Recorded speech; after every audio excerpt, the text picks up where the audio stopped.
203 মিলে একসাথে আবার সংসার পাততে বসেছে।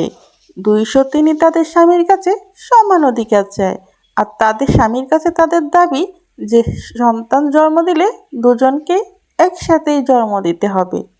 তাদের স্বামী বেচারা তো বেকায়দায় পড়ে কিছু আর করার নেই, তাই সে সিদ্ধান্ত নিল 203কে একসাথে বাচ্চা মা বানিয়ে দিবে। অবশেষে 203 মিলে একসাথে ডিম পাড়া শেষ করলো। এক দেশে এক রাজা ছিল, আর সেই রাজার ছিল 2 রানী। 2 রানী একে অপরকে প্রচুর হিংসে করত। এ চাইতো সে রাজা মশাইয়ের কাছে থাকবে, ও চাইতো ও রাজা মশাইয়ের কাছে থাকবে।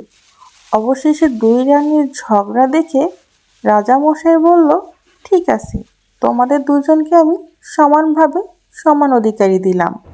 সেই 2 রানীর ছিল একজন দাসী, আর সেই দাসীটা হলাম আমি। তাদের খাওয়ানো, তাদের ঘুমানো, তাদের ঘর পরিষ্কার করা, তাদের ময়লা পরিষ্কার করা, তাদের ঠিক করে যত্ন করা, সব দায়িত্ব আমি দাসীর উপরই দিয়ে দিল রাজামশাই। রাজামশাই যেহেতু 2 রানীকে সমান অধিকার দিয়েছে, তাই 2 রানীর দাবি ছিল যে তারা সন্তান জন্ম দিলে একসাথেই জন্ম দিবে। যেই ভাবনা সেই কাজ। অবশেষে 2 রানী একসাথেই ডিম পাড়া শেষ করলো, আর বাকি সব দায়িত্ব পড়ে গেল দাসীর উপর।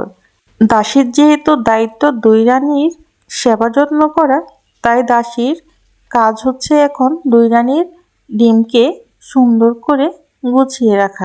আর তাই এখন দাসী 2 রানীর ডিমের তা দেওয়ার জন্য সুন্দর করে ঘর বানিয়ে দিল, আর সেইখানে দাসী রানীদের ডিমগুলোকে সুন্দর করে রেখে দিল। 2 রানী যেহেতু দাসীকে অনেক বেশি কাজ করায়, তাই দাসী রাগ করে 2 রানীর ডিমকে মিক্স করে ফেলল, আর মিক্স করে 2 জনের ঘরে 2 জনের ডিম দিয়ে দিল। এখন যখন বাচ্চা হবে, তখন ছোট রানীর বাচ্চা বড় রানী পালবে, বড় রানীর বাচ্চা ছোট রানী পালবে। দাসীকে অনেক কাজ করানোর এইটাই শাস্তি দিল দাসী 2 রানীকে।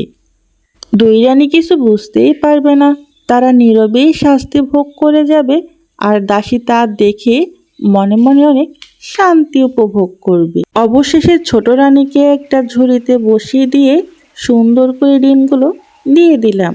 এখন ছোট রানী নিজের ডিম মনে করে সুন্দর করে ডিমগুলোতে তা দিয়ে দিচ্ছে, আর দাসী তা দেখে মনে মনে অনেক আনন্দ করছে।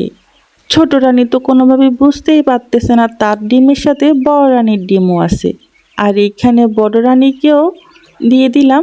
বড় রানীও বুঝতে পারতেছে না বড় রানীর ডিমের সাথে ছোট রানীর ডিমও আছে। বড় রানীও খুশিতে তার নিজের ডিমে তা দেওয়া শুরু করছে, আর 2 জনের 203-এর কাহিনী দেখে দাসী মনে মনে অনেক মজা নিচ্ছে। আর এই যে রাজামশাই অপেক্ষা করতেছে তার 2 বউয়ের ঘর থেকে কবে তার বংশের রাজপুত্ররা জন্ম নিবে।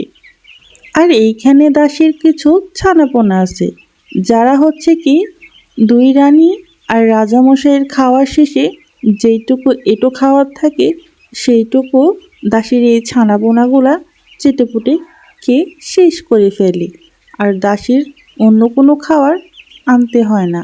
203-এর খাবারগুলা খেয়েই দাসীর ছানাপোনাগুলা নিজেদের খাবারের চাহিদা পূরণ করে ফেলে।